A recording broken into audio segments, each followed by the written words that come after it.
Endo que So, John craiene Michael Boyer, thank you so much for the opportunity to pick your brain. It's a great honor. Those of my viewers who watch the channel will be at least indirectly familiar with your work because this book, Byzantine Chant, the Received Tradition Lesson Book, has been a very helpful source in demystifying Byzantine Chant. I can't pretend that most of it is not above my understanding because Byzantine Chant is quite a complex tradition, but it is certainly a great read for anybody who wants to understand the tradition a little better. Could you please introduce yourself to us, what you do, and how you became a psalt? What is your journey, basically? Yeah, well, really excited to be talking to you, and so we can get into some things that I I really enjoy talking about, obviously. So I have been a professional singer since I was a little kid, and then got into Byzantine music as a teenager, and then just continued to study and develop that until I got to the point where I knew it was what I wanted to do with my life, in addition to other kinds of singing and conducting and so on. I'm a cantor in the Greek Orthodox Church. I'm at least God willing a faithful Orthodox Christian practicing. I'm now first cantor of Protopsáltis at Holy Trinity Greek Orthodox Cathedral here in New Orleans, Louisiana.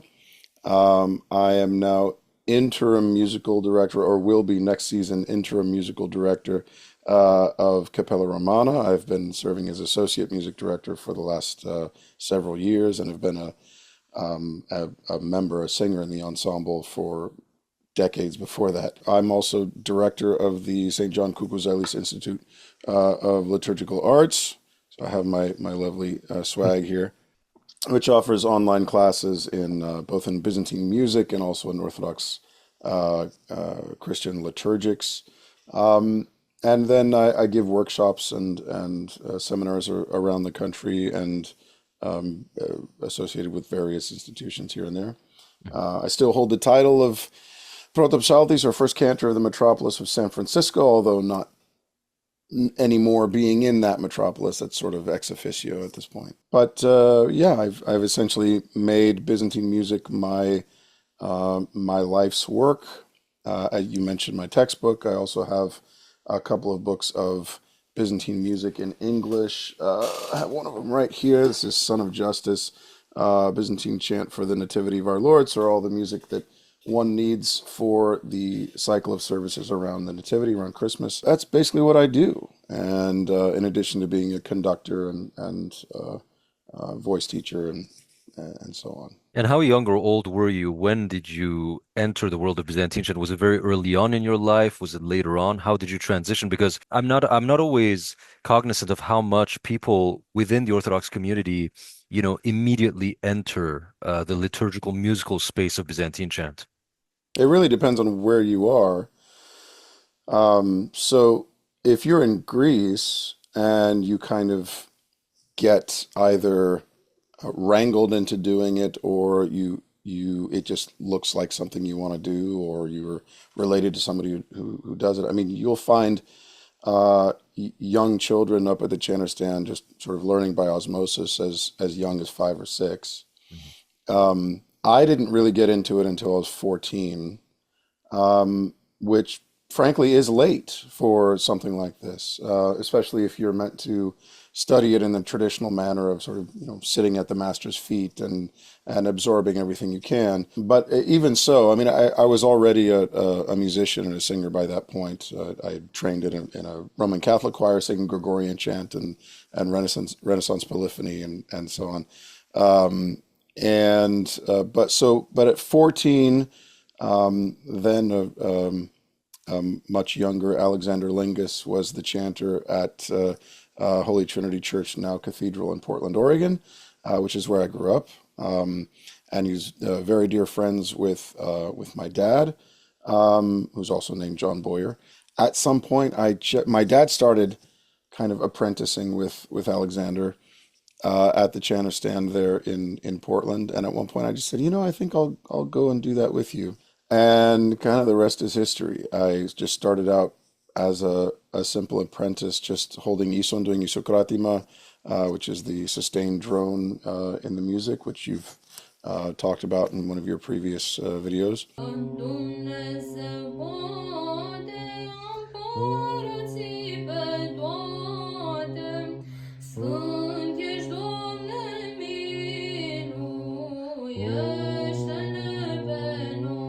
And then learning just the very basics of what the modes sound like and a little bit of the notation, although we used very little of it at that point. We were all fluent in Western notation, and so we sang a lot from Alexander's own transcriptions into Western notation at that point.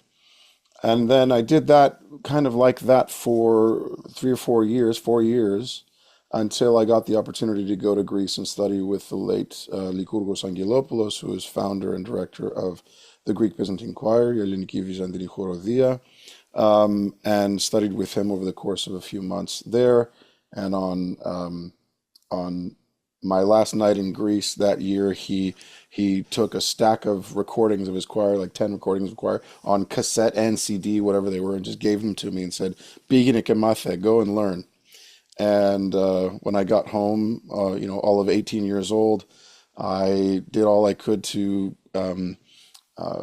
buy or pirate every Byzantine chant book I could, and just did very intensive score study of listening to the recordings of that choir and making correlations in the music, and started developing some ideas further from what I had learned from Mr. Lykurgos, and then I just continued on and studied with him again a few years later, and then started studying with Ioannis Arvanitis, who is largely considered to be the greatest living composer in the Byzantine tradition, as well as having a phenomenal voice and chanting style, and also being one of the leading musicologists in the field. So studied with some pretty heavy hitters when it comes to this stuff. I'm very fortunate to be able to say. This is fascinating because it's already giving us an insight into how, depending on where we are geographically, Byzantine chant operates in terms of sort of the transmission with younger people joining the tradition. We're going to get back to that later. What I'd like to do is go a little bit back in time and get a very broad sort of general idea of the evolution of Byzantine chant as we understand it, of course, because we're always peering through the fog of history, which is very dense very often. Now, before we get to the actual history, I'm interested in the history of more modern Byzantine chant, looking back at the imperial era, at the properly Byzantine era. As far as I understand, compared to, let's say, the Ars Nova of, the Western world and Guillaume de Machaut's compositions, the medieval compositions of Byzantium are not perhaps as well analyzed or as well understood. I know that Simon Caras did some work, and then there's Capella Romana, but comparatively, there seems to be much fewer people in the world. If I wanted to ask, musicologists about Ars Nova, I would have many to choose from. So could you talk about that? When in the history of Byzantine chant in the modern era did the cantors and the members of the tradition start looking back at the medieval tradition? Yeah, that happened sort of periodically over the course of the last 200 or 300 years. I mean, so working backwards, now Byzantine musicology, historical Byzantine musicology, is a, let's say, very healthy discipline Yeah. across the world, and there's lots of really exciting things going on. If you go back 50, 60 years, you essentially had two factions, one from Western Europe and then one from Greece and the patriarchal school of chanters and Eastern Europe, that had two very, very different approaches. With the Western schools operating with the a priori assumption that, of course, the oldest forms of Byzantine music must have sounded like what we now consider to be Gregorian chant.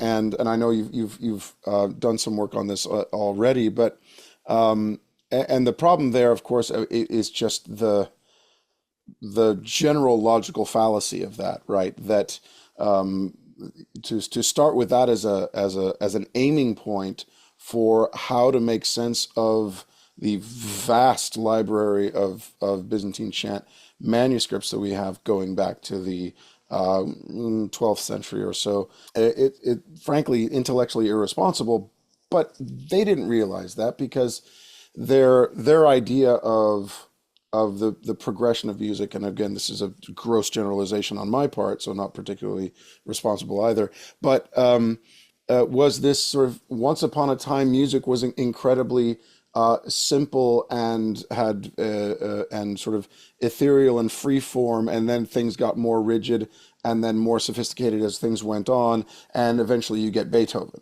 right? I mean, everything, it was all about finding the road to Beethoven, as Alexander Lingus likes to put it.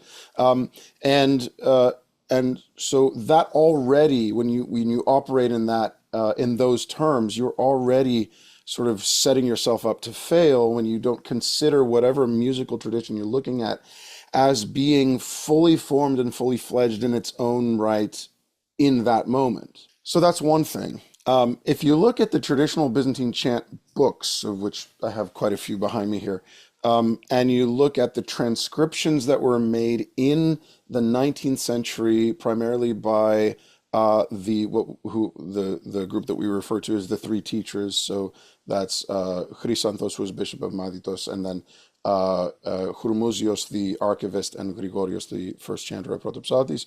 They did lots and lots and lots and lots of transcriptions into the new method of Byzantine chant notation, which they developed in the early 19th century. And they looked back a lot to these older manuscripts and did these I mean, really fascinating transcriptions of these medieval manuscripts as they understood them at that point, in the context of where the tradition had gone and developed by the time you get to the 18th and 19th centuries, as to how to interpret these old manuscripts.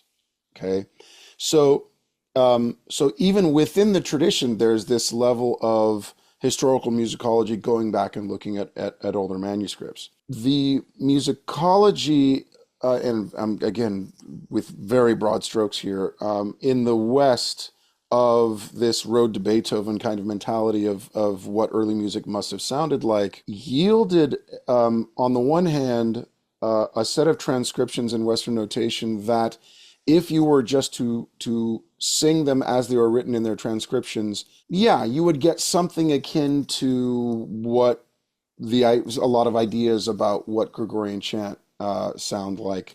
Very little rhythmic variation, not really bothering with what the tuning variation might be, no trace of ornamentation except for, oh, this character, we will represent this character, which we know to be an ornament, with this little squiggle or this accent or this so on, but we have no idea how to realize it, right?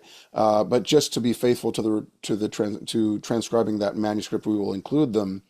And so their idea, again, so we're talking about the MMB, the Monumente Musicae Byzantinae, from Copenhagen. That their idea was they were going to transcribe essentially the entire corpus of medieval Byzantine music in this method, and then we would have it, and we would know what this music sounds like. Problem there is that all of those a priori assumptions that I mentioned means that what comes out the other end is very highly distorted by that. By looking through that particular prism.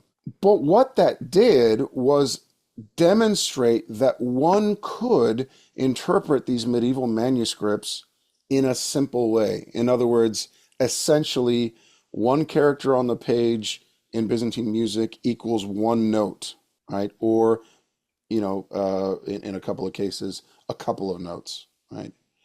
Whereas the transcriptions, the traditional transcriptions from the three teachers, that one note turns into an entire phrase, sometimes 16 or 32 beats long.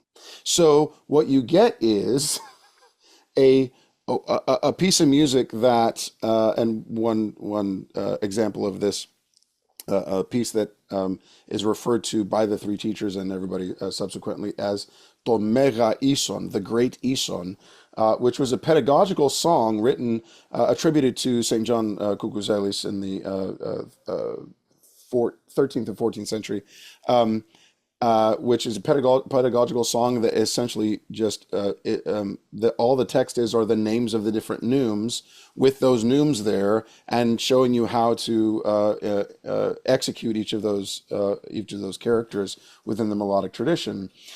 This one page, this megaison, that's just essentially a catalog of all these characters, but in a musical way, ends up being 15 pages when you transcribe it in the new method, according to this, what we call aργή εξήγησης, the slow exegesis or slow interpretation of a melody.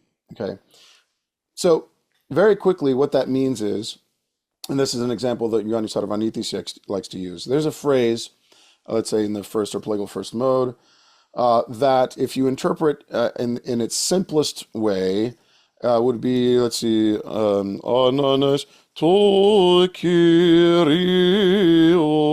Okay, just that. The text just meaning of the Lord.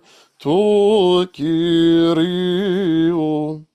Okay, now double the note values of that, and then create a phrase around those doubled note values, and what do you get? To Kyrio.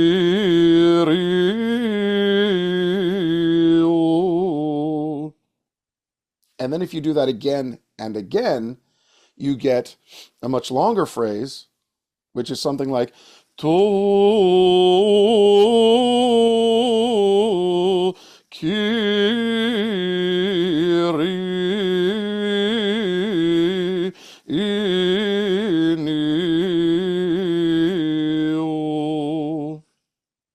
So you get all the way from to Kyrio to that much longer phrase that I sang. And the thing is, it can happen even one more level than that, to the point where it really just becomes like an entire musical piece based on that very, very compact set of neumes on the page. Yeah. And so Byzantine musicology, over the course of the last few decades, has essentially been, which camp are you in? Do you interpret it to Kyrio, which is Ioannis Arvanitis' interpretation of that, or to Kyrio, etc. Okay, and of course the answer is both, because these were both ways that this music was interpreted. These are both ways that this music was made real in real time from what was written on the page. And so you said Ioannis Arvanitis would be the, let's say, less ornate kind of camp, and who would be on the more ornate kind of camp? Is there a name for that faction? Once upon a time, it would have been Psachos and that sort of school, but Grigorios Stathis is the founder of the Byzantine music department at the University of Athens, is very much of this, what we call a stenographic school of Byzantine musicology. And stenographic meaning that, in general, the premise is that the way the music has been sung has not changed, only the way it's been written down. Interesting. Okay, so that school will maintain that when the first time anybody wrote that those few neumes that one could interpret, da, da, da, da, da, da, what they meant was that huge entire piece that I sang on the other end of that. And it's not about, I mean, you called it ornate, and you're right, but it's not about ornamentation per se. That the way that they look at it is just that they used to write fewer things on the page, and people knew to interpret them to mean more. Now, Okay. there's something to that. There definitely is something to that. But when you look at some of these old manuscripts, and you interpret them in this simpler way, you can also see that, well, no, I mean, this makes perfect sense as a melody. And if you interpret them in that way, in general, the relative size and lengths of the liturgical pieces of the hymns themselves are relatively similar to what we have now in the new method from the composers from the 18th and 19th centuries. And so there seems to be a sense that, well, the melodies were very different, but functionally they were very similar, right? They took up the same amount of time. They treated the text in similar ways, uh, that kind of thing. But there's also so much development and ars nova in the Byzantine side of things as well, which is when you get into Kalophonia, right? The Kalophonic traditions.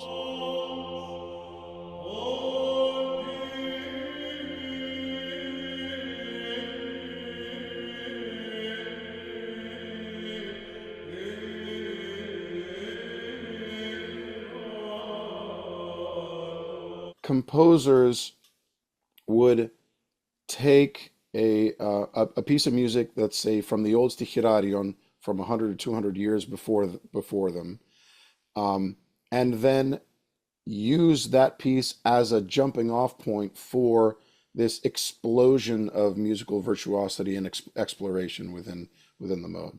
And of course, St. John Koukouzelis is one of them, most famous for doing that. So it kind of pains me that it's sort of uh, what one also always has to identify with one of these camps, right? Are you simple exegesis or long exegesis?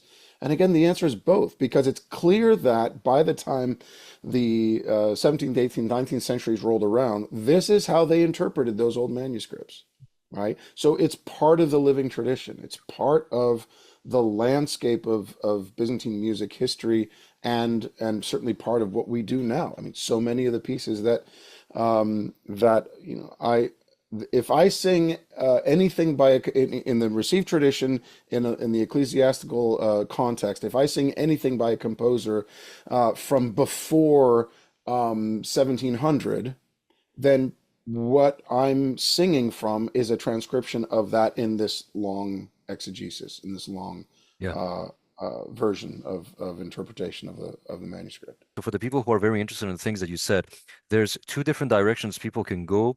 One of them is a yet unreleased interview with Bruno de la Briole, who is a student of Marcel Pérez of the Ensemble Organum, who have done a lot of work dismantling what was this prior assumption built on what we call the Solesme Reformation, that Gregorian chant in the Middle Ages was as it was sort of recreated, if we want, in the 1800s as a very minimalistic, almost free of ornamentation kind of style.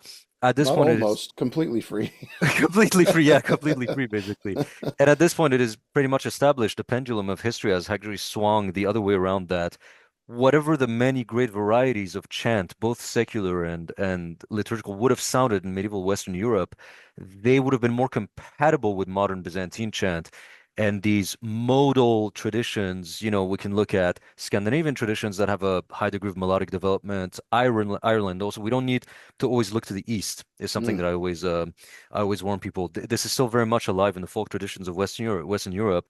So people can watch that interview when it's released. And then the other part was, of course, this MMB thing was part of a broader, if I don't want to get too political here, but perhaps colonialistic, ideological kind of view that was part of a bigger ideology, which I talk about in the video. Why does Greek music sound Eastern?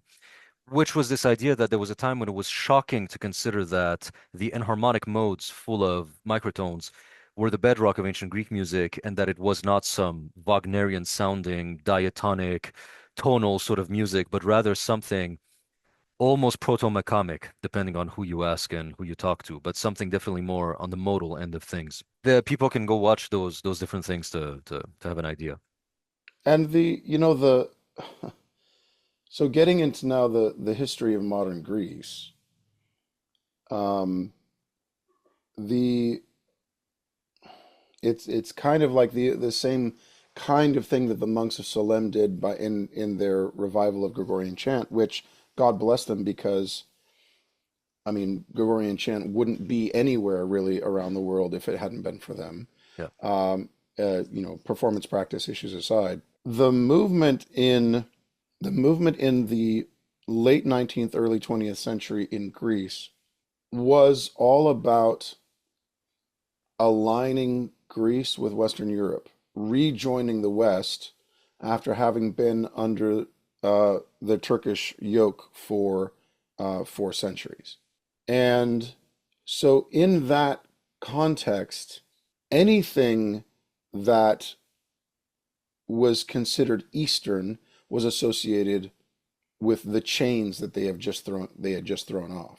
They won their independence in the 19th century, and then chaos erupted in Greece, all various factions, civil war, all kinds of things. And finally, by the end of the 19th century, early 20th century, things start to settle down a little bit more, and you get this development of what we now know to be the modern Greek state. The most popular music in this modern Greek state, especially in places like Athens, at that time was operetta. In many places, traditional folk instruments were banned, especially because they used to smoke hashish out of the baklama. But even so, the whole cultural movement was, we are Western now, right?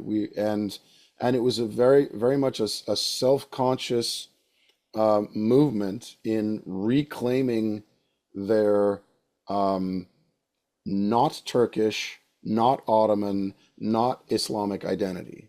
And so you get a composer by the name of John Sakellarides, who was active in the late 19th, early 20th century, who essentially supplanted the entire repertoire of received tradition Byzantine chant with his own compositions, where he would take traditional Byzantine melodies and completely change them so that they would fit into what was considered to be sort of normal Western music in that period at that time.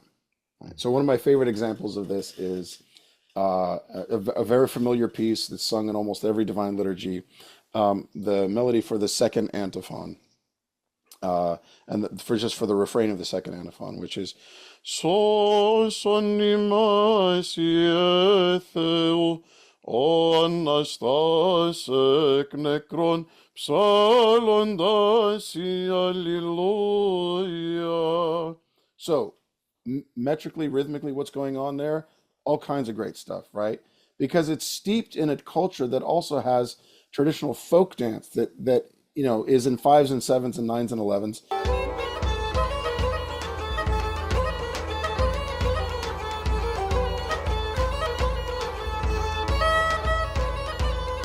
You've got this fantastic soft chromatic tuning system that you couldn't even attempt to play on a piano, right? And old Johnny Sakellarides came along and said, you know what? Instead of that, we're going to do this. Sos animae Theo, o Anastasek necron, psalon dasi, alleluia.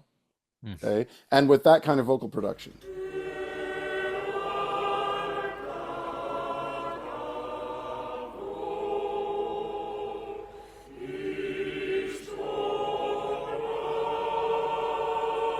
Here, there's a book, all of his compositions, just happen to have it here. And then what happens? It's during that period that the West, meaning the Western Hemisphere, the New World, sees the biggest influx of immigration from Greece. And what did they bring with them? They brought with them that music, right? They brought with them the melodies of Sakellarides, because that's it spread like wildfire all over Greece, right? And it's only in the so-called population exchange in 1923 where you have 1.5 million refugees coming over from Asia Minor into mainland Greece that Byzantine music started to get a little bit more of a revival, because they brought what they were doing in Asia Minor to Greece. Okay.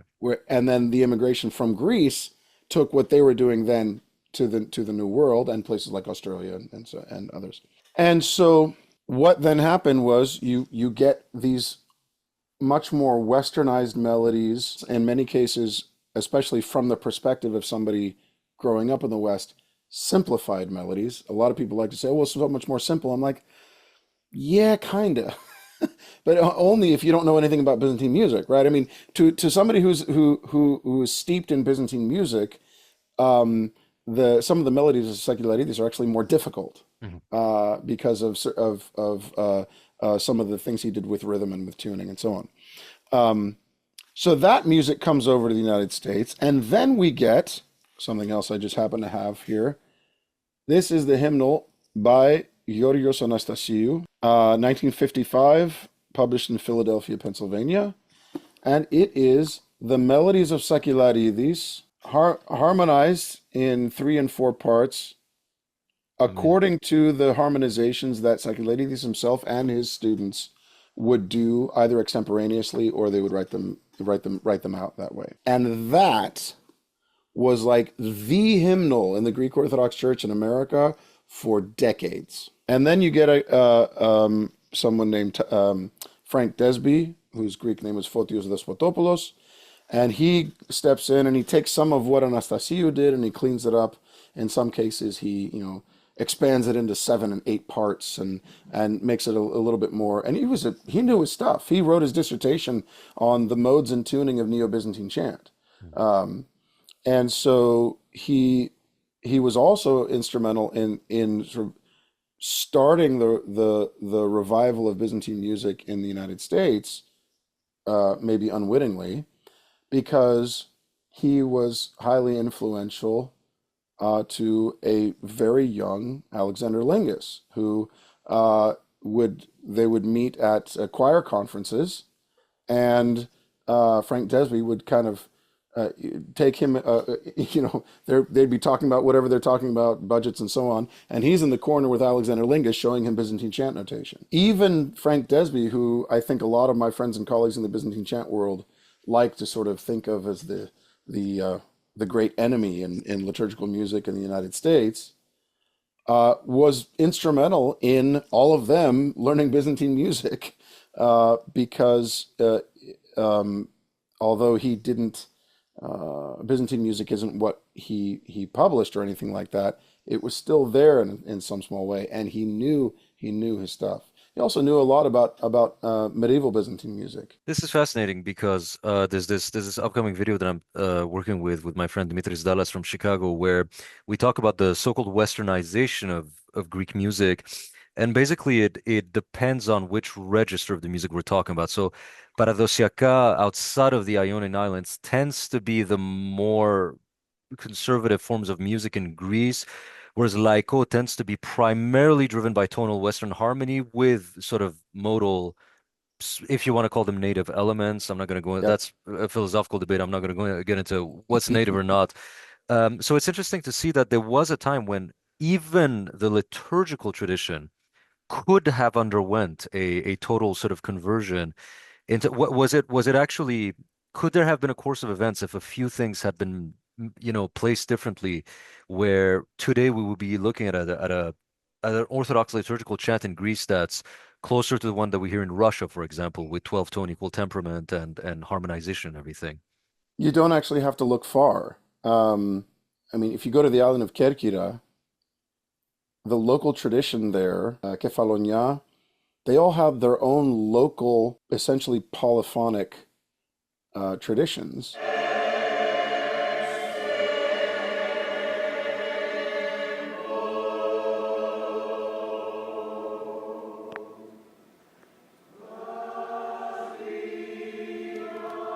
And even now, when you go to the Cathedral of St. Spiridon on Kerkyra, the choir there so there'll be a sort of traditional chanter sing the Matin service, and then when Divine Liturgy starts, it's taken over by a choir up in a choir loft with a little portative organ. And it's interesting you say, could there have been? It's not that there could have been. There was liturgical music in Greece in the sort of early to mid 20th century. For most of Greece was secularidis, and in a number of churches, they even would have an organ, and they would have the ideal was a three-voiced male choir, sort of many voices, but three parts, singing harmonized compositions by Secularidis and his students. And so that was sort of the pinnacle of quote unquote Byzantine liturgical music in Greece at that point. And again, if it hadn't been for the refugees from Asia Minor because of the Asia Minor disaster and then the population exchange a year later, that's probably what we still would have in Greece, because that's just what there was. That had spread like wildfire, and that was sort of the new standard. What do you want that old stuff that we used to sing when we were slaves under Turkish rule? This is what we sing now. We're Westerners now. We're fine, upstanding citizens. We are, we're proud Greeks. And really thanks to the influx of those refugees coming over from Asia Minor, that we have again Byzantine music in Greece. And of course, from the mid to late 20th century through today, there's just been an explosion of Byzantine music in Greece, and a rediscovery of older manuscripts, a continuation of the tradition of composition within the living tradition, all that stuff. I mean, it really is exciting what's happened, but it wasn't always so. There was really as self-conscious as the move was to westernize the music in the late 19th, early 20th century, there was just as self-conscious a movement in sort of the late 20th century to rediscover Byzantine music and to make that again the new standard. Well, what's fascinating is that it really is sort of reflective of just a broader zeitgeist in general regarding Greek music at all of its registers, whether secular or liturgical. I recently interviewed my friend Yanis from Sadorini, who talked about the revival of the bagpipes across Greece, the Askomadures and everything. They were almost completely lost across the Aegean Islands and everything. If you find Kanonaki players, they tend to be younger rather than older, which is interesting. Everybody tells me it's the younger people going back there. And I think it's because of certainly a rediscovery of the fact that, to generalize grossly, when people say the Turks came and orientalized the music of Greece, it would be like saying that the Hagia Sophia was modeled after the Blue Mosque. I noticed that in one of your previous videos and said, that's a great analogy. That's a great analogy. And it's exactly what the attitude of those early Western musicologists was when they were looking at these medieval manuscripts and then hearing what was going on, in sort of traditional Byzantine music when they could hear it either in Turkey or in certain parts of Greece. Right? And that being said, I'm also not one of these people that say, everything that is in Byzantine music was ours before the Turks came in and they just stole everything we had. No, of course. I mean, first of all, both the Byzantine Empire and then the Ottoman Empire were multicultural entities with influence from all over the place, with international trade going on all the time, with emissaries and visits happening all the time from going in every which direction. You're going to have influence cross over one direction to the other. And you know what? That's okay. Yes. Right? I mean, that's how we've gotten the tradition that we have. It's how we've gotten the vast treasury of of just looking at Byzantine music, I mean, let alone folk traditions and other kinds of liturgical traditions. That's how we have what we have, and thank God.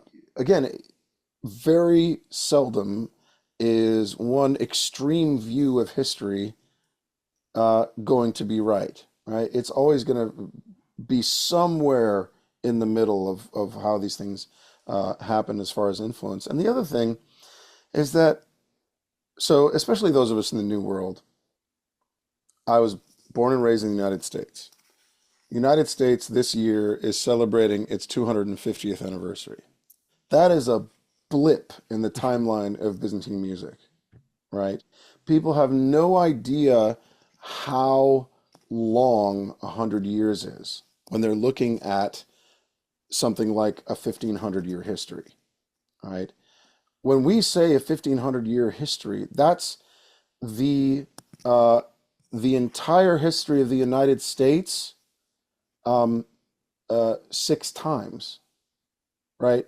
I mean, it's just people have no sense of how long that is, and that of course things are going to change and develop over the course of that period of time. So uh, to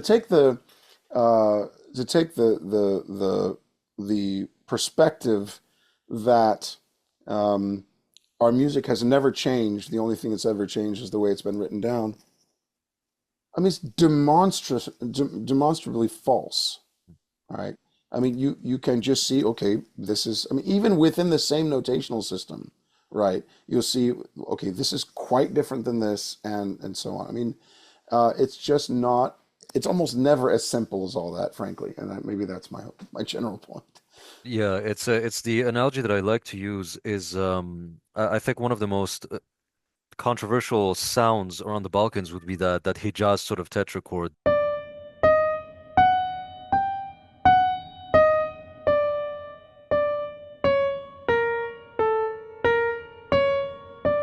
The the hard chromatic scale, I Hard think, would be chromatic it's scale, it's yeah. it's a little sharper on some of the notes, but fundamentally that sort of double harmonic major kind of sound. And people say, "Oh, is it the Turks who brought it or not?" And I'm like, "Well, it is there in the chromatic genus of ancient Greek music. Yeah, So was it always there in Greece? Well, as far as I know, maybe it wasn't. I think your book also talks about the hard chromatic and that it may not have had that exact character in the Middle Ages as far as it's been found. So is it possible that the Arabs, when, taking the early Islamic scholars, when taking in the sources of the Greeks, preserved that sound, maybe it disappeared in Greece and they brought it back later through the Ottoman Empire? And so who knows, like what the trajectory of those sounds is, but it's never as simple as either the Turks brought it or the right. Greeks, they copied it from the Greeks. It's really at a certain point in time. There's that great documentary, Whose Song Is This? About Apoxenotopo Üsküdar, that song. And people will talk about, is it an Armenian song? Is it Greek? Is it Turkish? If we're talking about the Constantinopolitan reality of the Ottoman Empire, there is virtually no functional distinction musicologically between Greek and Turkish music for a while. Right. There's that Constantin Roilanu of the Anton Pan Ensemble. I interviewed him recently, and he talked about this anecdote. However, how much whether it's true or not, I don't know. But Petros Peloponnesiou, who would go up the minarets of the mosques and, as a prank, do the azan, call to Yeah. prayer, which shows how there's an immense overlap. I mean, Ichos Protos is fundamentally Makam Husseini in both in tuning and the seyir, the sort of melodic development and everything. So there's so much overlap that, again, it's not a simple. When we warn against the narrative of Greece was not utterly Orientalized, it does not mean that it was just a one-way attribution either when it came to the Ottomans. Right. Right. As far as Petros Peloponnesio's, um, that's I love that story of him on a dare, essentially going ascending one of the minarets and doing the call to prayer. Um, and whether or not that's apocryphal, who knows? What's not apocryphal is that at his funeral, um, a whole group of Sufis showed up at his funeral and requested permission to do their dances and play their music, and they said because he was our teacher too. So again, this sort of real cosmopolitan, multicultural structure of the Byzantine and then Ottoman Empire it's just the reality in which we find all this wonderful music.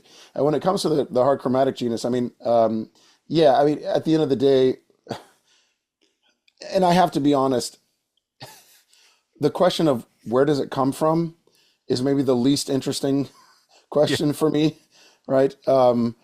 Because speaking as a musician and a practitioner of this stuff, to me, it's more, how does it function within the music, and how, uh, what is it, how does it work as a modulation from other tuning systems? How does it work within itself and all that kind of stuff? I'm very much more just a musician rather than a musicologist Yeah. in that regard. But I will say that even in the some of the repertoire that we've done in Capella Romana from the Middle Ages, which of course is a very long period, Yanis Avanitis chose to interpret some instances of Nenano as hard chromatic, even in those earlier melodies, right? So and they really seem to work that way, whereas in other cases, not so much. And so, for instance, one of the Kalophonic settings of something, and I apologize, I can't remember exactly which one.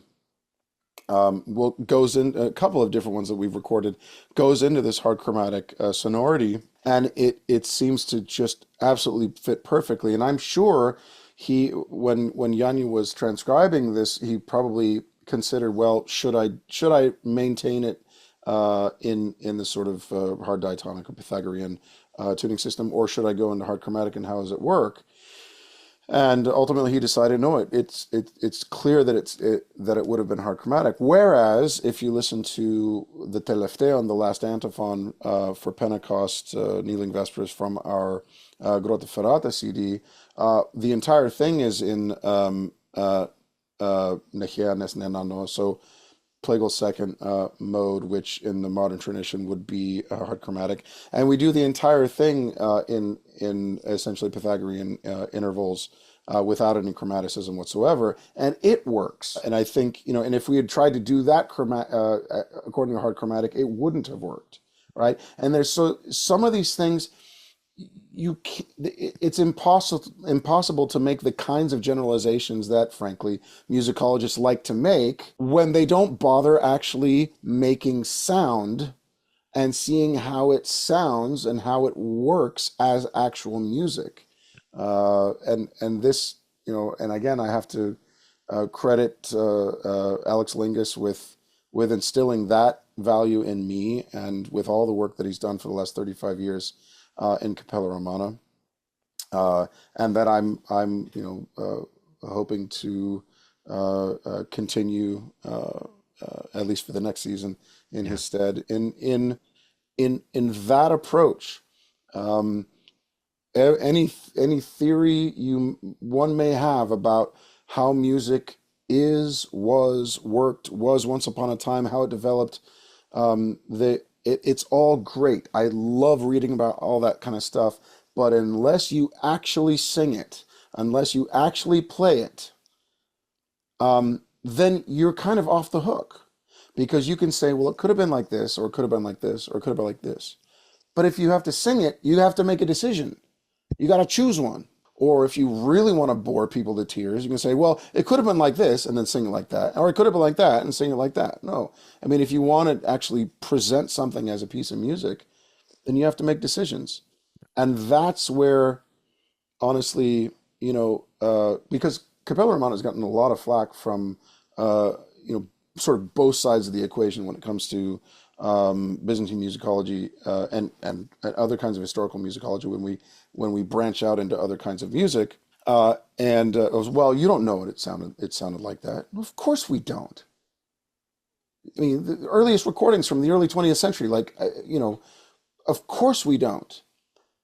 But if that's your rationale, then no one should ever attempt to sing any of this repertoire that we have, from before there were sound recordings. And frankly, that's the same for things like Bach, Mozart, and all that. We don't know what it sounded like. And I think people have a tendency to assume that because Western notation as we have it today, and has essentially been in the form as it is now for the last almost 400 years now, um, be, uh, uh, because Western notation is more specific in certain ways, that we automatically know, oh, that's what it sounded like back then. No, we don't. We don't know details as to tuning. We don't know details as to tempo unless there's a tempo marking. And of course, then there's all the musicology around the fact that apparently Beethoven's metronome was wrong. And so when he would when he would write in tempo markings, they were wrong, right? All kinds of stuff like that. And so if you're going to do early music, and by early music, I mean any music from before there were sound recordings, then you have to make decisions. Then you have to be a musicologist, essentially, Yeah. on some level. Yeah, the fundamental thing you're Sorry, pointing this is to. a rant of mine. No, no, it's very good because my next video is actually like a 1 hour rant on the same subject. So if you allow me, I'll probably maybe like quote you on some of these Sure. because And well, you don't know what it sounded like that. Of course we don't. I think a lot of people misunderstand the field of historical. So I refuse to use the term music reconstruction. I'd rather say approximation. And the moment you say that, people tend to let their guard down. So for example, when I do an approximation, let's say, of a Virlet by Guillaume de Machaut from the 14th century, I am not saying this is what it sounded like. I'm saying, well, we know they still had a primarily modal monophonic way of thinking. We know some things, we don't know certain things. Here is like somebody doing a sketch of what an armor in the Bronze Age would have looked like. It's an approximation. Some of it is categorically known, some aspects are not known, but we can know, for example, that it was primarily a monophonic tradition in the Middle Ages and not six-part tonal polyphony, right? So that's the level at which we're what I equated is imagine a stickman figure of a human. Is it accurate? No. Is it completely off the mark? Neither. There is a head, there are, right. So when we're doing that sort of historical musicology, depending on the whatever data we have, it's a stickman with various degrees of accuracy is how we should approach the field of historical musicology, I think. How Byzantine chant evolved over the Byzantine period. There's this book called Kalophonia, and you mentioned that same turn of phrase, the Ars Nova of the East. What we know is that around the late 13th or early 14th century, is that right? Um, you start to get composers that would take, and I mentioned this a little bit earlier, but that would take pre-existing pieces of chant for liturgical use and use that as a jumping off point to create something that, again, to paint with a broad brush, uh, especially its critics would say music for music's sake. Now, I happen to think music for music's sake is a wonderful thing, but uh, and what it does is it shows you find these things um, that are either labeled Kalophonic or just are labeled by a particular composer, and it's clear that this is now about creating a musical uh, creation. It's about creating it. It's using the liturgical chant as a medium for musical expression. And here's where I think a lot of people kind of miss the mark and miss the boat, which is, let's say we're talking about the simplest text in Orthodox liturgical uh, singing, which isn't even a Greek word, Alleluia. Okay, right? It's transliterated from Hebrew. Alleluia means, if you were to translate it roughly, praise God. Okay, what does that mean? So, in order to, because I apologize, I'm sort of bringing in a lot of the conversations that I have with people today about how the music functions today within the church, but it's relevant. So they say, well, the music should simply convey the text and be a vehicle for the text, and the text should always come first, and it should convey the meaning of the text. I'm like, I agree. Explain to me Alleluia. How long is it going to take you to explain to me what the word Alleluia, praise be to God, means. Now explain to me how that should function within a sung piece of music within the context of Orthodox liturgy. And when you actually scratch the surface of this, again, this assumption that, oh, the music should always support the text, and you scratch the surface of that, you have to ask the question, okay, well, in some of these cases, what does that actually mean? If we're talking about a canon text where it's clear that the music is there as a vehicle for the economic and efficient dissemination of the text and delivery of the text, okay? Christos γεννάται, δοξάσατε, Christos εξουρανών απαντήσατε. It's very clear that, okay, we're going to get through the text and we're going to meditate on the text as it sort of washes in very quickly. Now, Alleluia, what does that even mean? And so there are Kalophonic settings just of Alleluia, right? And in some cases, in the asthmatic tradition, in the Psaltikon tradition, they will take the word Alleluia and it becomes Alleluia,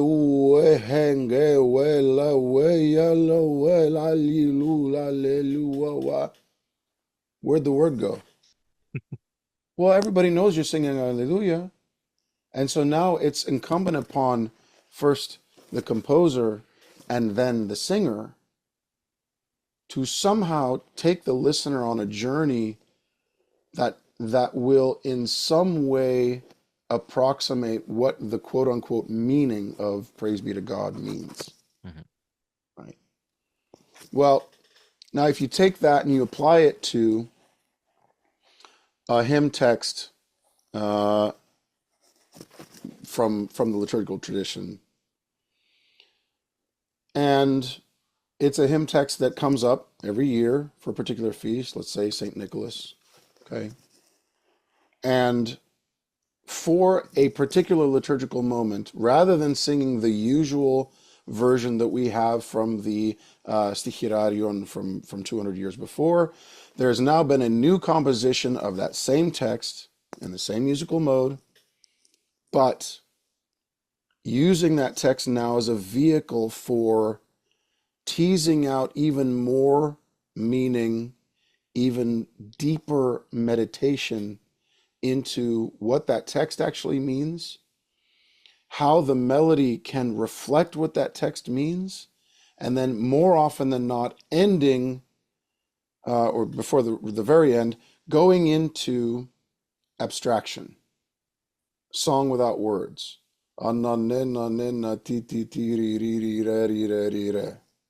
Right? Why? Because at some point words fail you. Because at some point words are insufficient to express what the content, what the meaning of that text really is. You have to go into musical meditation on it. And then often at the end it sort of goes back and often will end with the last line of the old traditional melody as a way of sort of bringing it home. So this is a schema, a way of developing the music that people like Ioannis Koukouzelis and Westernisation and certainly Manouil Chrysafis and a number of other figures, sort of in the last 200 or 300 years of the so-called Byzantine Empire, the Eastern Roman Empire, before the fall of Constantinople in the 15th century. And notice how I just threw off that last 200 or 300 years as if it's, just that little bit. So in other words, that last entire history of the United States as a country, right, is when we see that towards what we often refer to as the twilight of the empire. Okay, so this is a question for us outsiders. Because whenever we talk about the Byzantine chant, there's always this almost like BC, before Christ, after Christ, is before the reform and after the reform. So what was this reform of the 19th century and why is it so seminal? Why is any discussion about Byzantine chant almost, with this before and after marker? So the reforms of the early 19th century, most often referred to as the Chrysanthine reform, the goal was to simplify, codify, and homogenize the notation used in Byzantine chant. When you change a notation, you invariably will also change the interpretation of that notation, right? But that wasn't the goal, certainly. The new method, however, which is what we how we refer to it, um, maybe the most important and useful thing it did was codify precise rhythmic subdivisions. So before the new method in the 19th century, what you had was in older manuscripts a symbol called a gorgon, which just looks like a gamma, which told you do the fast version of this formula, and they'd write it above it. Okay, and then there's another one which was the gorgon backwards called the argon, which means do the very slow version of this formula. And then if you didn't have either, you do sort of the medium length version of this formula. There were characters for holding a note or rhythmic augmentation, but nothing per se for rhythmic subdivision. These kinds of rhythmic nuances were things that you learned through oral tradition from your teacher. Okay? So in that case, the notation was very much an aid to memory, which it was in the West as well. But it remains so for a much longer period in the Byzantine tradition. And so now with the new method, what they did was adapt some of the characters from the notation that they already used, and then created a few more to show precise rhythmic subdivisions. So now you've got precise half beats, precise triplets, precise quarter beats. And then even further if you really want to, although it doesn't get much further than that in the ecclesiastical repertoire. So that was invaluable.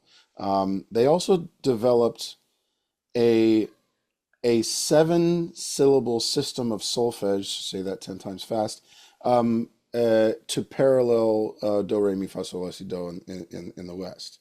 Ni, pa, vu, ga, di, ke, zo, ni. And anybody who's grown up in Greece knows at least that much because it's required. So that's in post-reform. That's part of the reform. That's the part of the reform. Because that's possibly the most like famous, like even I know about it, and it's like that. So Yeah. it's interesting to know that it's relatively recent in the history. Yeah. So if you look in the introduction to chapter 3 of my textbook, I go into depth on what they had before that. Okay. So now we have ni, pa, vu, ga, di, ke, zo, ni, and apart from some nuances of tuning, it sounds like do, re, mi, fa, sol, la, right, etc. Well, that's not what they had before. That's in fact the solfege that they used were these polysyllabic intonations called apihimata.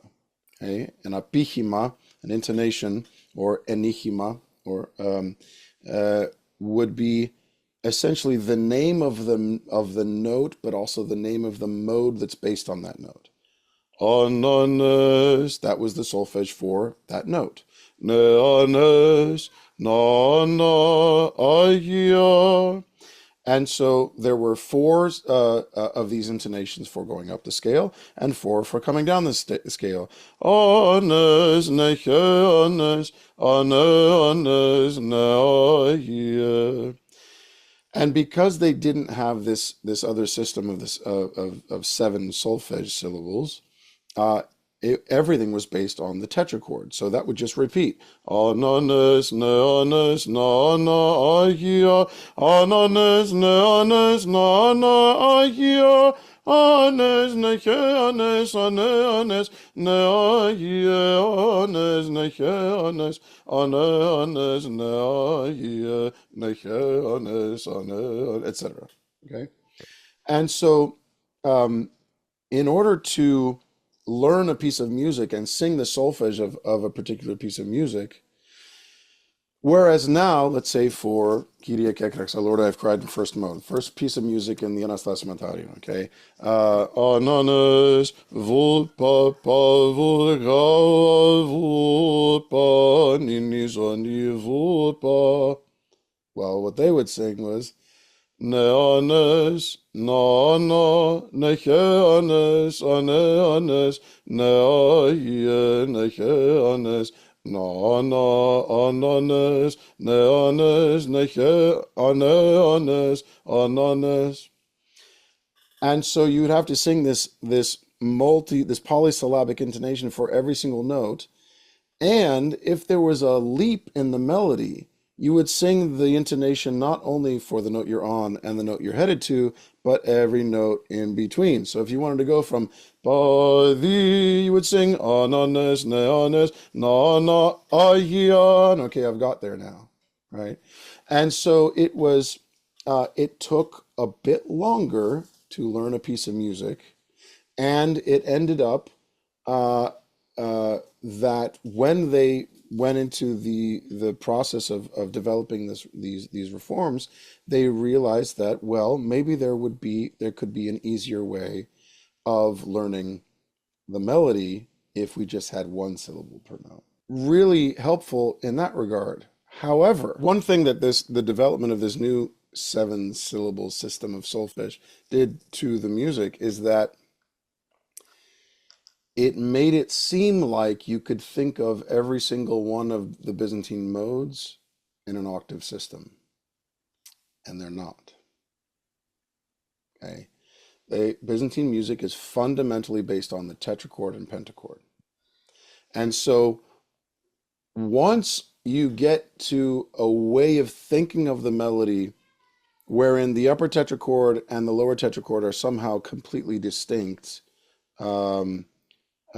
or rather, once you get into thinking of the upper tetrachord and the lower tetrachord of being somehow as all one scale going up the octave, you lose the sense that when you go from the lower tetrachord to the upper tetrachord, you're actually going into another mode with all that entails. Mm-hmm.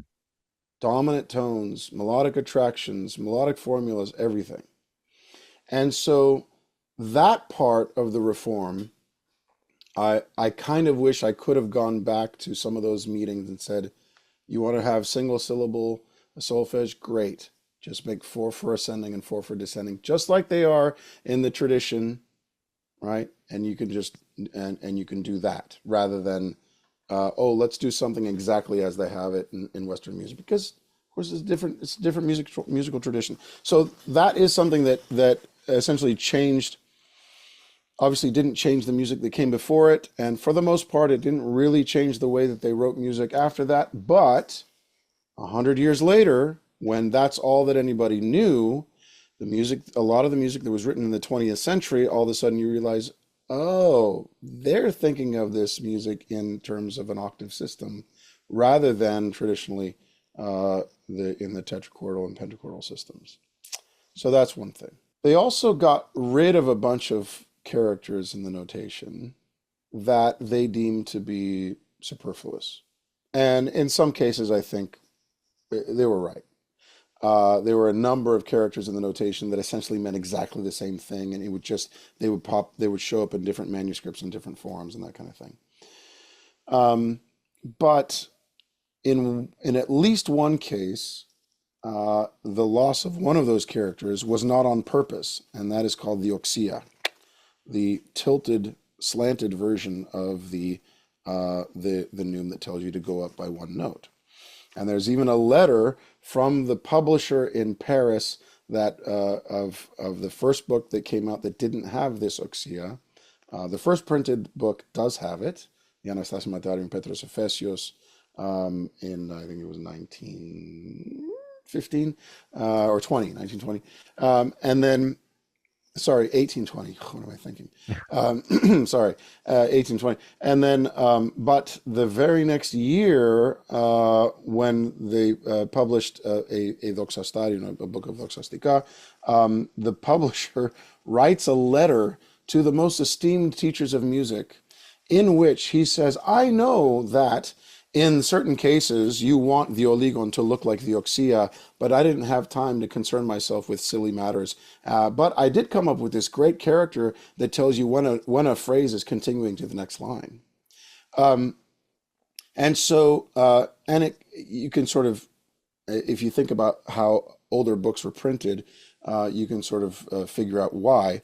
It would have cost a lot more money to have a whole other set of blocks for every time they wanted this slanted oligon or what's called an oxia, right? So it's probably a financial decision, not a music theory decision. But at any rate, it this reform of the notation in the 19th century now allowed for the notation for the music on the page to be much more descriptive than it was before. And although it remains so in the classical tradition, in the classical books, it still is structured very much around melodic formulas or theses. You also get books that are published with those theses sort of explicitly written so that virtually every nuance of the movement of the voice is written out linearly. Right? So whereas for the most part with classical scores, a lot of those kinds of issues we rely on traditional ornamentation. So in other words, just you write a couple of characters as part of theses, and you know that a traditional cantor is going to render it in a number of different ways, but basically going to have this kind of shape to it. With the reforms of the notation now, if we want to, we can show every little movement of the voice, right? And so it became really invaluable both as a pedagogical tool. When you see this, you can sing it this way, and as a way of recording what master chanters were doing. Mm. So there are a number of books in the early to mid 20th century that are just dedicated, for instance, of writing out every little nuance that Thrasivoulos Stanitsas did in his rendering of a melody. Okay. Now, granted, the problem with that is that you then take that, what is essentially like an ethnomusicological transcription of a particular performance, and mind you, one performance, right? They heard him do it once, and they wrote down furiously everything he was doing, and then cleaned it up and say, this is how Stanitsas sings this piece. And my response is, no, it isn't. That's how he sang it one time. Yeah. Now, he may sing it like that way every single time, but I doubt it when we're talking about all these little nuances, right? So it was invaluable in being able to convey and describe all of these nuances of performance practice. But then when you put that in front of a chanter to try to render in real time, I'm going to sing it just like Stanitsas, more often than not, it's a disaster. Because when you do that, there's essentially no difference between a structural note and an ornamental note. Yeah. Right. And that really now is where a lot of the fights happen. Right.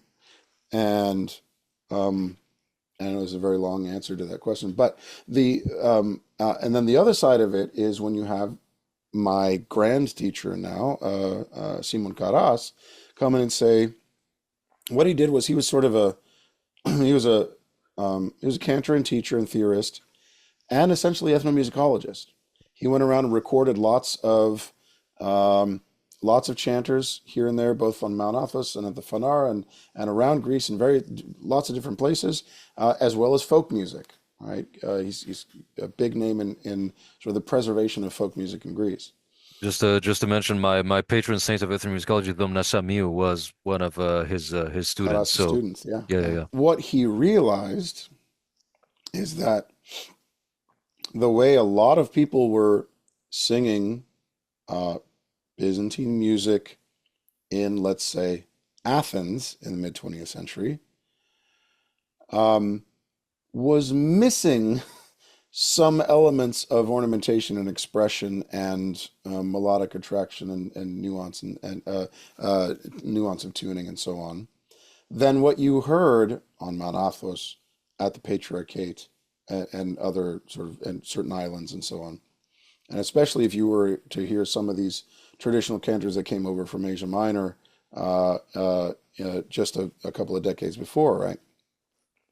And so what he did was, well, there's an expression in Greek, "Kati lipia," though. There's something missing here, right? And so in order to try to bridge that gap, in rather than writing everything out linearly with Gorgadi, Gorgatri, Gorgad, and making, the what was on the page, frankly, much more difficult to read, he decided to reintroduce some characters from the medieval notation tradition. So he bringing back the Oxia, the Tromikon, Strepton, Paraklitiki, Piisma, Ligisma, Tsakisma, and as a way of saying, in this situation, you can sing this ornament. Because in his studies going around Greece and Monothos and Patriarchate and other places, he's like, I hear people doing this ornament here. I hear people doing this ornament here. And so he sort of brought back some of these characters from the pre-Reform notation to stand for these elements that had been preserved in oral tradition, but had been largely lost in mainland Greece and especially in Athens. And that now, that's in general, that's the method that I use in my scores. That's what's in my textbook. And it's also completely anathema to many, many schools of Byzantine music in Greece. Okay. How dare he change the notation? Well, the notation in this case was lacking, and you can hear that if you go and listen to some of the choirs in Athens from the mid 20th century, Yeah. where there's essentially no ornamentation and no nuance of tuning and so on. It's interesting what's happened now with Byzantine music in Greece, and although many of these schools would be scandalized for me to say it, they are all influenced by Simon Karas's work. Mhm. They are all influenced by Simon Karas's work. And and this is for me a really important point, even if what they do every time they sing is go out of their way not to do what Simon Karas did, or not to do what Lykurgos Angelopoulos did, or not to do what Ioannis Haravanitis does, they're still being influenced by them. Yeah. They're just being negatively influenced by them, Yes, exactly. right? So, If you start with the point of I don't want to do what they're doing, then you are letting yourself be influenced by this right, person. Yeah. you're cutting off an entire area of interpretation and expression. I'm never going to do that. Okay, well then you're left with this over here.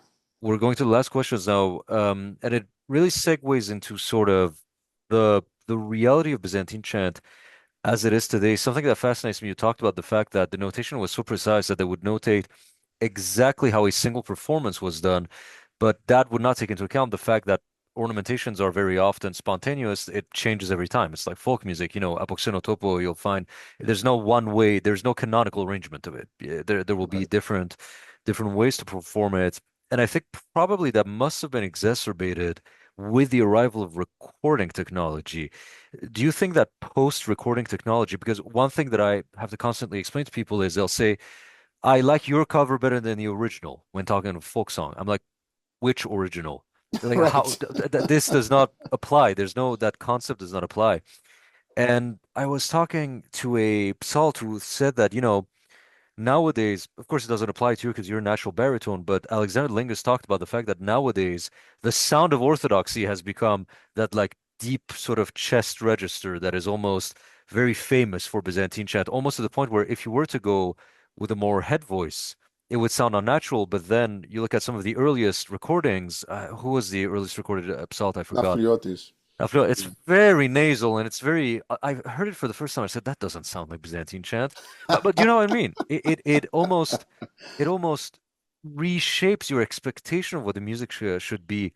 Do you think that at this point there is a, I don't want to say a smaller range of possible. Do you know what I mean? Like, has this influenced our understanding of set in stone that this is what Byzantine chant is on some levels of vocal production or ornamentation? I think that every generation and every period has its own notions of what Byzantine music is traditionally, and so it's important to go back and listen to those early recordings and realize, yeah, these guys were, a lot of tenors going on, right? And I mean, but there are still plenty. Well, that's the thing.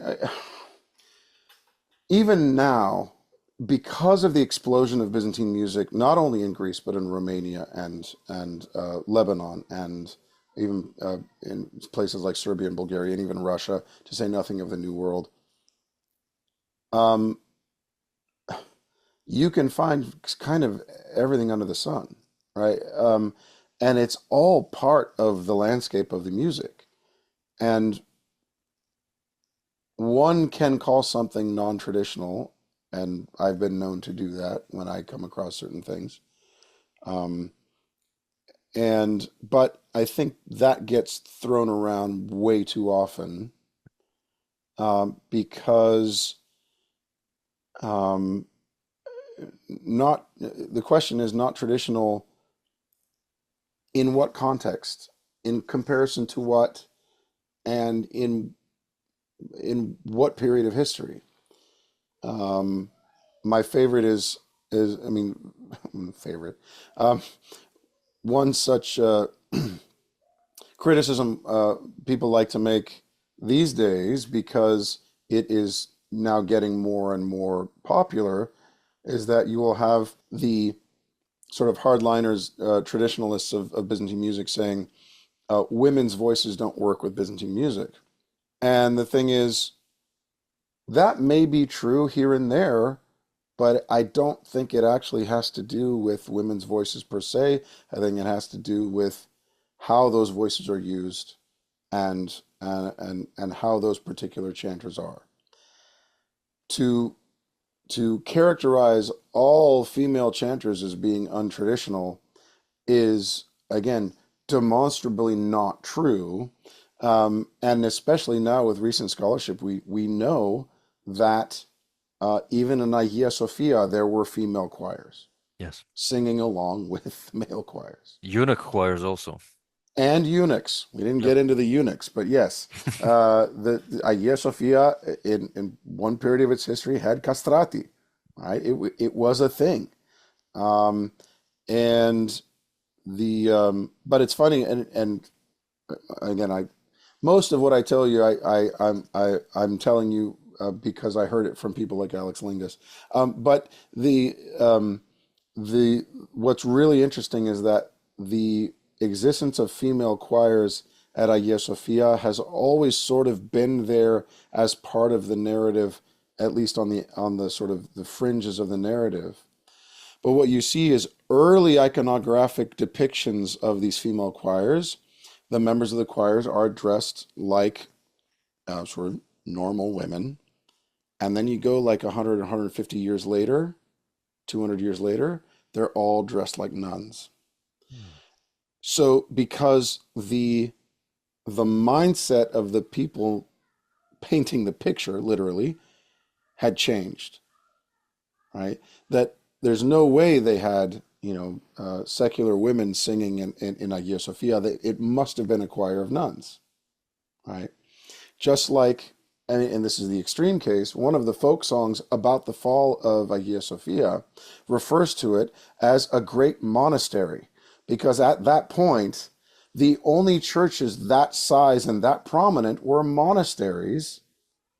So they referred to Hagia Sophia as to mega monastiri, right?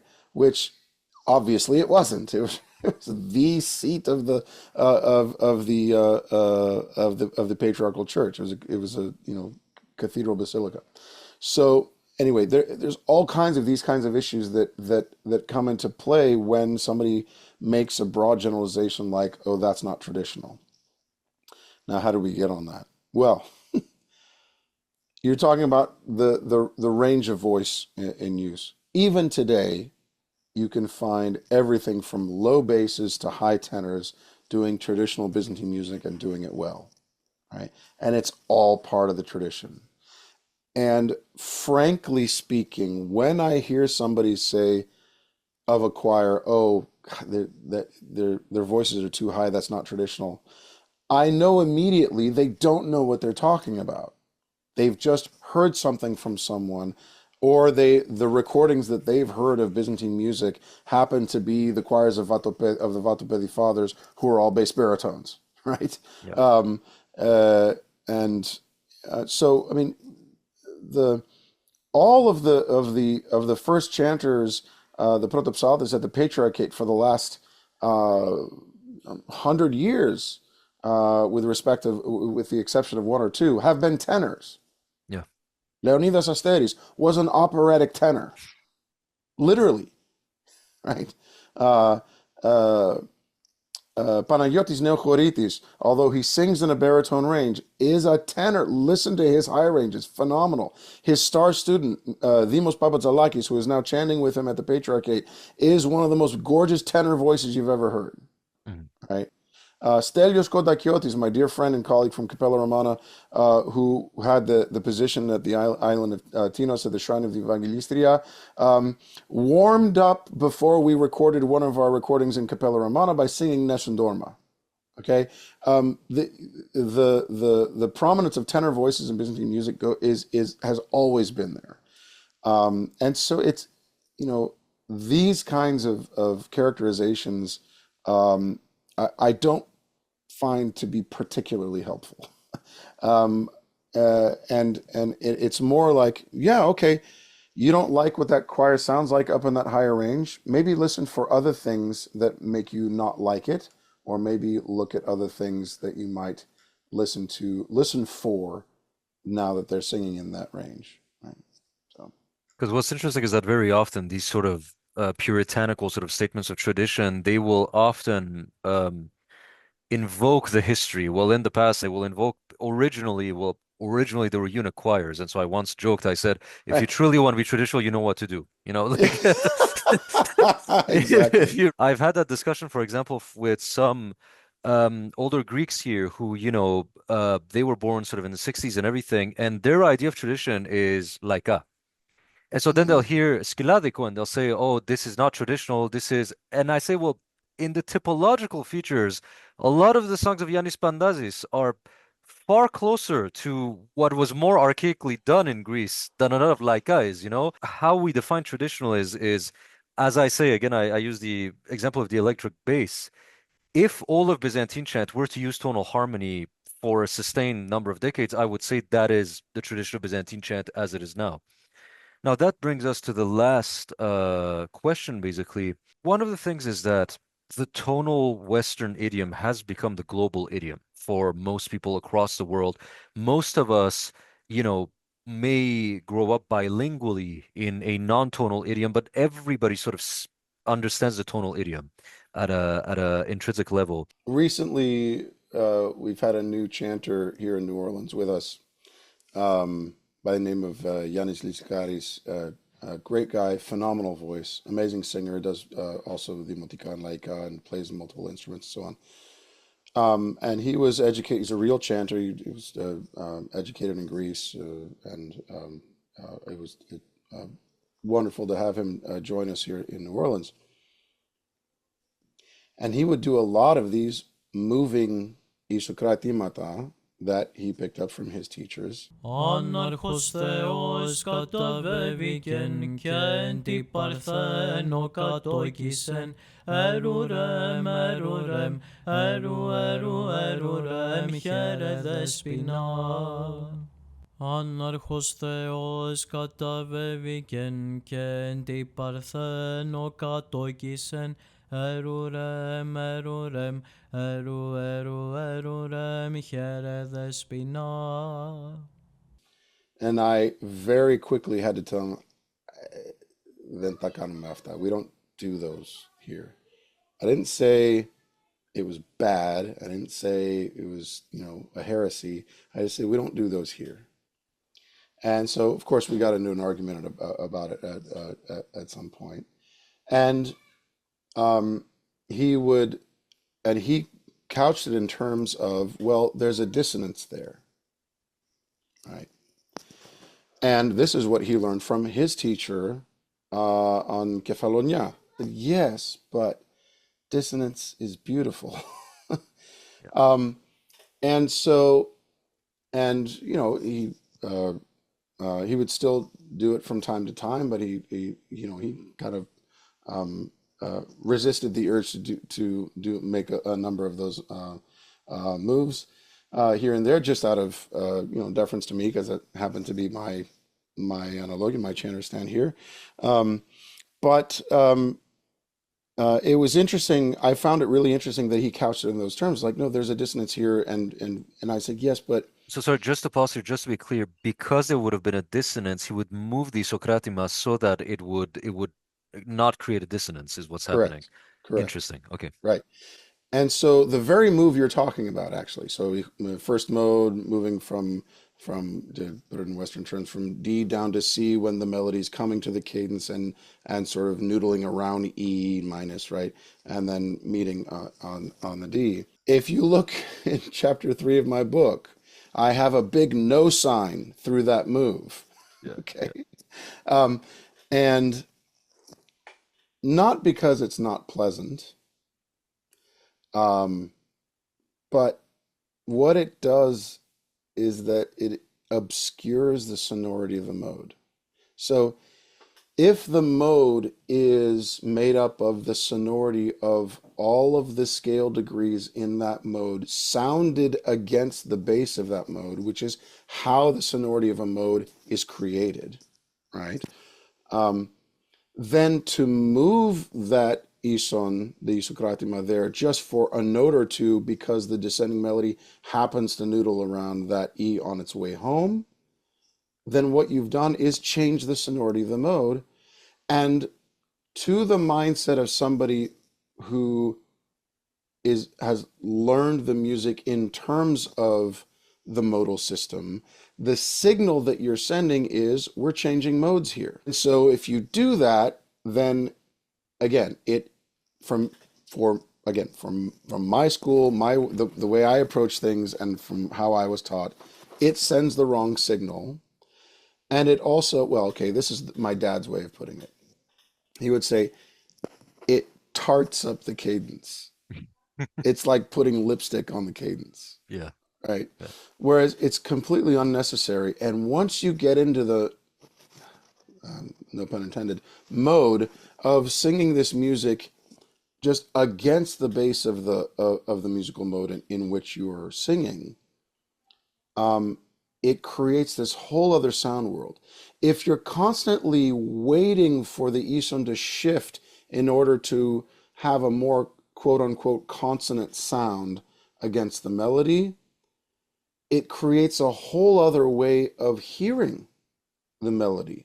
It creates a whole other way of that frankly is foreign to the music itself, right? It's foreign to that musical tradition. That being said, in most pieces of music in the Byzantine tradition, the mode will change. But the way you know that the mode is going to change is where it comes to rest in the melody, where the melody comes to rest in the scale. That's a cadence point. And if that cadence point sends the signal that we are actually in a different mode, then what you do is, that whole phrase is in that other mode now because of where it's headed. And so you change the isokratima to fit with that mode for that phrase. For modulation purposes, For not modulation for right. purposes, right? Because if I'm singing whatever Kyrie, and that's pa, and that's D, and somebody's holding up and I'm singing Kyrie, obviously that's disjointed. It has nothing to do with what I'm singing. The way I like to teach this to my students, and especially if I'm working with a choir that's never worked with me before, and they'll ask about, well, what about the isokratima and why don't we change? I say, okay, here's what isokratima does. Okay, hold. I'll tell them hold pa. Okay, ananas pa, and I'll sing endo ke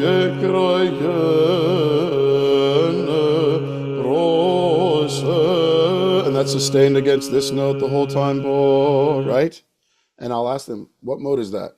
They'll say first mode. Okay, great. Hold ni.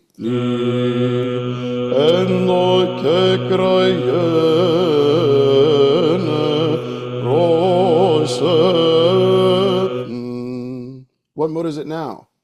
Plagal fourth. It's like, great. I didn't change what I sang. All you did was shift the bass. And all of a sudden it sounds like Plagal fourth. Now hold vu.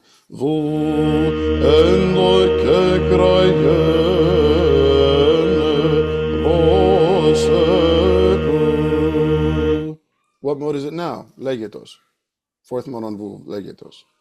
I didn't change anything I did. All you did was shift the son, and all of a sudden it's in a different mode.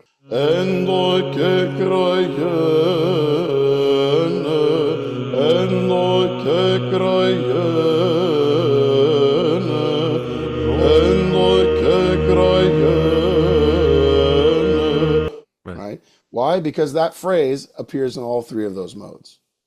Interesting, but the modal center, the gravitational center of the tonic is what defines. Well, that's why we think in terms of the tetrachords, and that whole modal system is why those drones are so fundamental in many of those traditions. So the very last question basically is, it's something that I'm interested in because as somebody as a musicologist, I just take sort of an objective view. I've said if Kritika starts using trap beats in a sustained manner systematically, I will say this is now Cretan folk music, right? I have no dog in the game. I can't be here and say, this is what they should do or they would do. So my question is, how do we balance out the fact that Byzantine chant was not static throughout history? And a very valid argument some would give is, well, because it kept changing all the time, what's wrong with doing seven-part polyphony, let's say? It's how do we define what a reasonable boundary is, at which point we're not necessarily dogmatic, but we also define that as, now you're completely upending the tradition. That's a very difficult question, I will say. It's an excellent question. And okay, the simple answer is time will tell, right? 100 years from now, whatever the practitioners of Byzantine music say is the tradition is the tradition. That's how that works in a living tradition. In the meantime, so for instance, let's take the work of Ioannis Sakilaridis from the early 20th century, the great westernizer of Byzantine music. If you zoom out to an altitude of 50,000 feet, is the work of Ioannis Sakilaridis part of the Byzantine musical tradition? Of course it is. Now ask me, is it Byzantine chant? I would say, no, it's not. Mm-hmm. And there's a difference. He was working from within the tradition, but he decided to radically change the structure, format, sonority of the music. And again, if it hadn't been for that influx of refugees from Asia Minor, Greece would probably have just gone in that direction, and that would be quote unquote Greek chant, just like today we have things like Romanian chant, Serbian chant, Bulgarian chant, all these things which are frankly offshoots of Byzantine music sort of reinvented within the cultural reality of wherever you are. And we have the same kind of thing in the United States, especially in the Antiochian tradition, the music of Basil Kazan, who, again, sort of created almost the entire corpus of melodies needed for chanting any given service during the year, in his own style, very much based in Byzantine music. But if you were to put a composition of Basil Kazan in front of a, let's say, traditional cantor from Greece or the Fanar or Mount Athos and said, is this Byzantine chant? Probably most of them would say, not really. So it becomes this question of, you know it when you see it, and then you also know when it isn't itself anymore.